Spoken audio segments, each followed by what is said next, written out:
लोगों को अचानक से फेसबुक पे एक ऐड दिखना शुरू होता है, खूबसूरत खूबसूरत महिलाओं को प्रेग्नेंट करो और लाखों रुपए पाओ। जब तक इसका खुलासा होता है तब तक सैकड़ों लोग लुट चुके होते हैं। आदाब, नमस्कार, मैं नाजिम सिद्दीकी। आज आपको जो कहानी सुनाने जा रहा हूँ, जिसे सुन के शायद आप चौंक उठें। हमारे देश भारत में ठगी का एक बहुत बड़ा इतिहास रहा है। एक से एक बड़े ठग हुए हैं, लेकिन ये जो ठगों की कहानी है, इससे शायद बड़े बड़े ठग भी शर्मा जाएं सुन के और जान के। दरअसल होता ये है, बिहार में एक ज़िला है नवादा।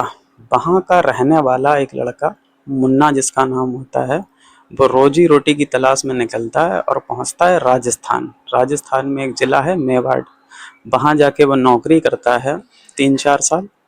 उसके बाद उसकी दोस्ती जान पहचान कुछ ऐसे लड़कों के साथ हो जाती है जो ऑनलाइन फ्रॉड करते हैं, ऑनलाइन ठगी। जैसे किसी फ़ोन आता है कि तुम्हारी लॉटरी निकल आई है, किसी की बैंक की ओटीपी ले ली, किसी का कुछ जान लिया, किसी का क्रेडिट कार्ड का नंबर पूछ लिया। इससे वो ठगी करते हैं। जब वो लड़का ये बात देखता है तो सोचता है ये तो बहुत अच्छा काम है, बगैर मेहनत के पैसे मिल रहे हैं तो क्यों इतनी मेहनत करो। फिर वो लड़का उन लोगों के साथ मिलता है और ट्रेनिंग लेता है उनसे लमसम 1 साल। 1 साल के बाद जब वो तकरीबन उससे 5 साल हो जाते हैं घर से बाहर गए हुए, उसके बाद वो वापस आता है अपने घर बिहार और अपने माँ बाप से कहता है कि अब बहुत कर ली बाहर नौकरी, अब घर पे रह के ही कुछ करना है। उसके बाद उसके माँ बाप पूछते हैं, यहाँ बेटा क्या करोगे? तो वो कहता है, माँ यहाँ रह के मछली पालन का काम करूँगा। तो घर वालों ने सोचा शायद करे ये मछली पालन का काम। उसके बाद वो ऐसे ही करता है। गांव के बाहर एक तालाब देखता है, तालाब को सही कराता है। उसी के पास में एक खंडर टाइप का मकान होता है, जिसे वो सही कराता है, उसे 2 मंजिल का बनाता है थोड़ा ऊंचा करके। अब वो उसे तलाश होती है कुछ ऐसे लड़कों की जो थोड़ा बहुत फ़ोन से बात कर लें और थोड़े बहुत पढ़े लिखे हों। वो ऐसे करके गांव के लड़कों को ढूंढता है और धीरे धीरे करके 10 से 15 लड़के वो तैयार कर लेता है जो बात कर सकें फ़ोन पर। उसके बाद वो मछली लेके आता है, वो तो उसका साइड बिजनेस होता है। मछली लेके आता है, मछली पालन स्टार्ट करता है और वो ट्रेनिंग देता है उन लड़कों को फ़ोन से बात करने की। जब लड़के उनसे पूछते हैं, उस लड़के से, मुन्ना से, कि हमें इसमें क्या मिलेगा, तो वो कहता है तुम्हें 30% मिलेगा। अब पैसा ही इतना आने वाला था कि 30% भी शायद हजारों लाखों में पहुंचता। उसके बाद जब उन लड़कों को ट्रेनिंग दे दी जाती है तो फेसबुक पर एक ऐड डालता है। ऐड होता है कि खूबसूरत खूबसूरत महिलाओं को प्रेग्नेंट करो और लाखों रुपए पाओ।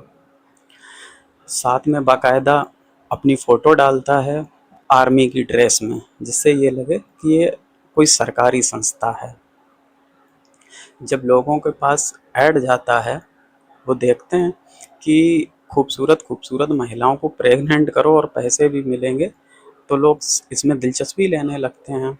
कुछ एक लोग जब कॉल करते हैं तो वो बताते हैं कि हाँ, ये बात सही है, हमारी ऐसी संस्था है जो कुछ महिलाएं ऐसी हैं जो शायद प्रेग्नेंट नहीं हो पा रही हैं और वो बच्चा पाने के लिए कुछ भी कर सकती हैं, कितने भी पैसे दे सकती हैं।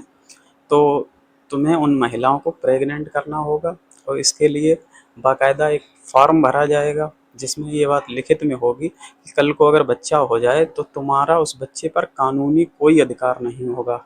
हाँ, तुम्हें उस महिला को अगर प्रेग्नेंट करते हो तो 15 लाख रुपए मिलेंगे। अगर तुम प्रेग्नेंट नहीं कर पाते हो तो तुम्हें 5 लाख तो कन्फर्म है, जो तुम्हारा मेहनताना बनता है। तो लोगों के दिमाग में जब ये बात आई कि प्रेग्नेंट भी करो, 15 लाख रुपए मिलेंगे, अगर ना भी हो तो 5 लाख तो कहीं गए नहीं हैं।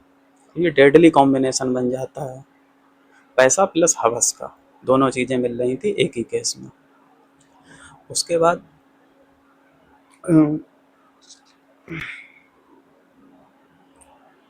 उसके बाद वो बताते हैं कि तुम्हें एक फॉर्म भरना होगा रजिस्ट्रेशन के तौर पर, जिसकी फ़ीस है 799 रुपये। अब लोग इस झांसे में भी आ जाते हैं। अब उनके दिमाग में तो दो चीज़ें चल रही हैं कि प्रेग्नेंट करना है, पैसे भी मिलेंगे। 799 रुपये ऑनलाइन रजिस्ट्रेशन होता है, ऑनलाइन ही फॉर्म उनका भरा दिया जाता है, सब कुछ फर्जी वाला। और आने जाने का, होटल में रहने का, खाने का सारा खर्चा कंपनी की तरफ से। अब लोग इसके चक्कर में आ जाते हैं और 799 रुपये में ऑनलाइन रजिस्ट्रेशन करा देते हैं। उसके बाद लगभग 15 से 20 दिनों के बाद उन लोगों के पास जो रजिस्ट्रेशन करा चुके होते हैं, उनके पास फिर से फ़ोन आता है कि अब तुम्हारे सीमन की जांच होगी, यानी स्पर्म की, कि उसकी क्वालिटी और गुणवत्ता देखी जाएगी, तुम किसी महिला को प्रेग्नेंट कर भी सकते हो या नहीं।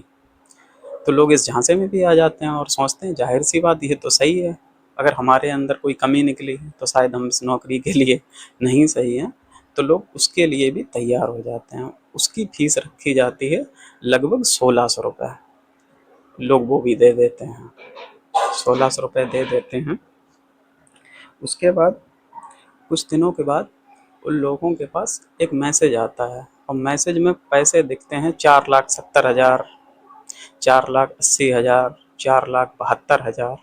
उनके पास फिर एक कॉल आती है, वही जो ठग होते हैं, जो सर बन के बात करते हैं कि तुम्हारे अकाउंट में हमने पैसे डाल दिए हैं, लेकिन तुम ये पैसे निकाल अभी नहीं पाओगे, अकाउंट में ये पैसे जब शो होंगे जब तुम जीएसटी भर दोगे। अब जीएसटी तो हमारे देश में सभी को पता है। वो कहते हैं, बताते हैं ठग कि तुम्हें तो पता है मोदी जी ने जीएसटी का नियम लगा दिया है, तो लगभग 25 से 30,000 रुपये तुम्हें जीएसटी भरना होगा। अब लोग इसके लिए भी तैयार हो जाते हैं।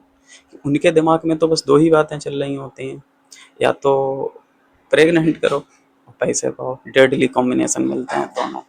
अब लोग तैयार हो जाते हैं, कोई उधार लेके, कोई ब्याज पर लेकर, कोई लोन लेके 25 से 30,000 रुपये भी दे देते हैं। इसके बाद अब वो इंतज़ार करते हैं कि अब फ़ोन आ रहा है तो हम प्रेग्नेंट करने जाएँ। कोई दिल्ली की सोचता है, कोई मुंबई की सोचता है। धीरे धीरे 15-20 दिन, 1 महीना हो जाता है, कोई उनके पास फ़ोन नहीं आता है। अब वो जिस नंबर से कॉल आती है उस नंबर पर कॉल लगाते हैं, फ़ोन बंद। व्हाट्सएप से जिन लड़कियों औरतों की फ़ोटो उन्हें दिखाई जाती है वो व्हाट्सएप बंद, उसकी डीपी दिखना बंद। जब तक अब वो सोच पाते हैं कि शायद हमारे साथ ठगी हो गई है, लेकिन अब वो बेचारे कर भी कुछ नहीं सकते, पुलिस में जा नहीं सकते, घर पे बता नहीं सकते।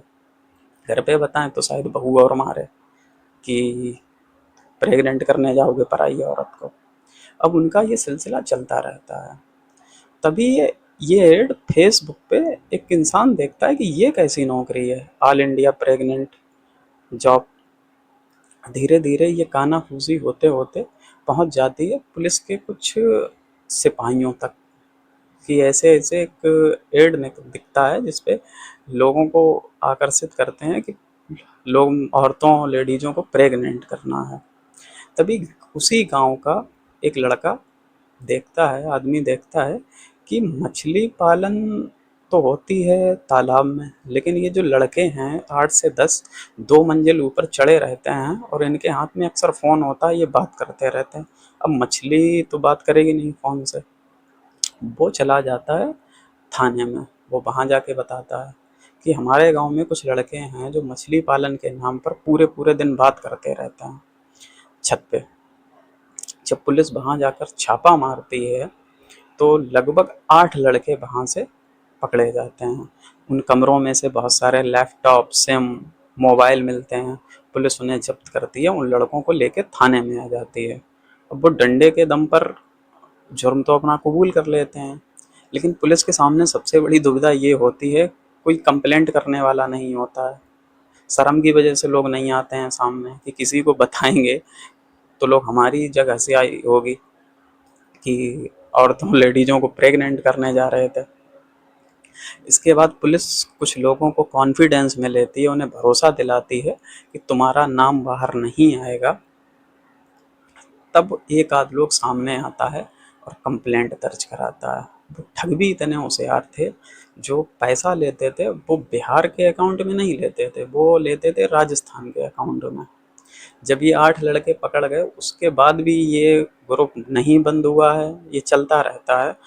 अब तो जब ये बात फेमस हुई तो कुछ और ठगों ने भी इसको लपक लिया, ये तो बहुत बढ़िया धंधा है, लोगों ने और चालू कर दिया। और अक्सर इनका निशाना वही लोग होते थे जो कम पढ़े लिखे हों, जिन्हें कम जानकारी हो। ऐसे नंबर बहुत आसानी से मिल जाते हैं, किसी ई पोर्टल से, बैंक से नंबर खरीद लेते हैं, जिनका स्टेटस पता होता है ये कितने पैसे वाले हैं। हमारे देश में सब कुछ संभव है। तो आज की कहानी में इतना ही। आप अपने विचार व्यक्त कर सकते हैं कमेंट बॉक्स में। अब मुझे इजाज़त दीजिए।